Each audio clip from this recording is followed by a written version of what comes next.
So what are the prospects under General Petraeus? Deepak Tripathi is a former BBC correspondent in Kabul. His new analysis is in a book, Overcoming the Bush Legacy in Iraq and Afghanistan. Deepak, thanks for joining us here on The Hub. You're very critical, like many are, about the Bush administration and the fact that it didn't really understand Afghanistan. Does General Petraeus, do NATO forces now understand what they're up against after 9 years? I think General Petraeus is certainly more diplomatic, more careful. Is that what the Taliban need? I think General Petraeus has to move on several fronts.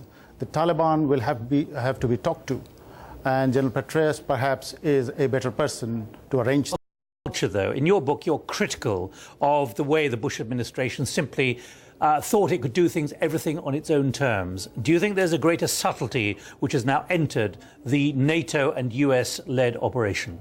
Afghanistan and Iraq both have shown that overwhelming power doesn't work in that part of the world because it creates resistance. There is a long legacy of resistance to foreign countries.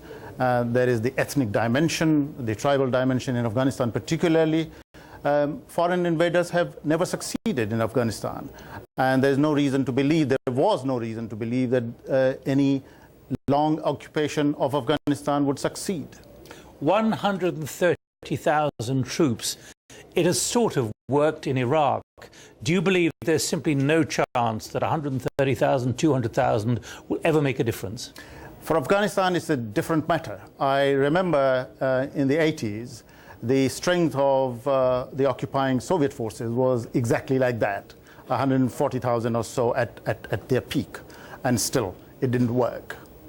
What does this mean then for General Petraeus, who is renowned in the US military for his counterinsurgency doctrine of 4 years ago, which appears on balance to have worked in Iraq? What do you believe they are now discovering about the limits of power? Under McChrystal, what happened was that there was too much counterterrorism, and there was too little what they call civilian uplift. One would hope that under Petraeus there will be greater efforts to perhaps draw some moderate Taliban towards the international forces, towards the Karzai government.